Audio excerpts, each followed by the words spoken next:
দেখছি। আচ্ছা। অনেকে এই যে দেখছে সিংহা, এই যে এগুলো আছে না, যখন বাড়ছে এগুলো আনেছিল এই যে এরকম ছিল, এগুলো যখন বাড়ছে মনে হয় সিংহা, আচ্ছা, এগুলো কিন্তু সিংহার মতো দেখা যায়। আবার যখন এই যে এই তলের পিঠটা বাড়ছে তখন দেখছে কালা মুষের মাথার মতো। তাই নাকি? হ্যাঁ হ্যাঁ, এটা বিভিন্ন ভাবে বাড়ছে, তো এই জন্য একজনের সিংহা, মানে একজনের মুষের মাথা। কখনো দেখা গেছে ওই এই পাশ পাটটা বেশি বাড়ছে, কখনো ওই পাট। কেমন আছেন মেরাজুল? জি আলহামদুলিল্লাহ, ভালো। ভালো আছেন?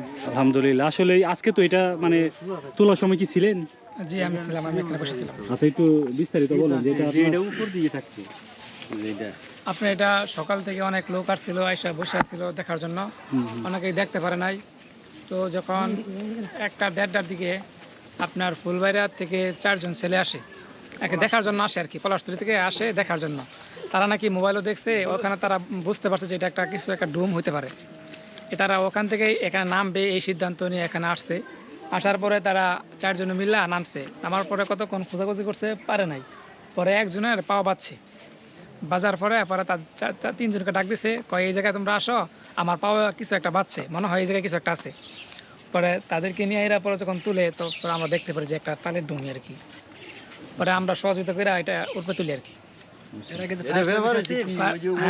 এর আগে তো ফায়ার সার্ভিস বলতে শুনি। হ্যাঁ, পরে যাক, এখন ভালোই হয়েছে। আমরা অনেক আতঙ্কিত ছিলাম আর কি এটার জন্য। তো সবাই এখন মানে প্রায় সবাই ভয় পাইছে, ভয়ে ছিল, মানে এদিক দিয়ে চলাফেরা করলে অনেকে ভয় পাইতো যে না জানে কি হয়, রাতে চলাফেরা করে কি না জানে কি হয় অনেকে। আর একটু পিছনের দিকে যাই, সেটা হচ্ছে ফায়ার সার্ভিস যখন আসলো তাদের কি সিদ্ধান্ত ছিল?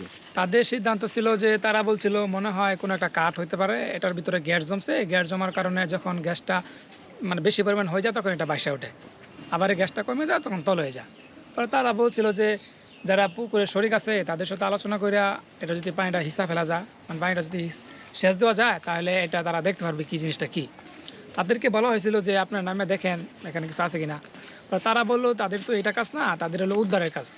কোনো মানুষ পড়ে গেলে বা কোনো দুর্ঘটনা ঘটলে, বিল্ডিং এগুলো কোনো কিছু ভেঙে পড়লে মানুষদেরকে তারা উদ্ধার করে। পরে তারা আবার ফোন দিয়ে তাদের যে ঊর্ধ্বতন কর্মকর্তা আছে তাদেরকে জানাইছে। জানানোর পরে তারা একটা মিটিংয়ে বসছিল, মানে এটা নিয়ে কি করা যায় আর কি, এই যে কি ডুবুরে পাঠানো যাবে কিনা,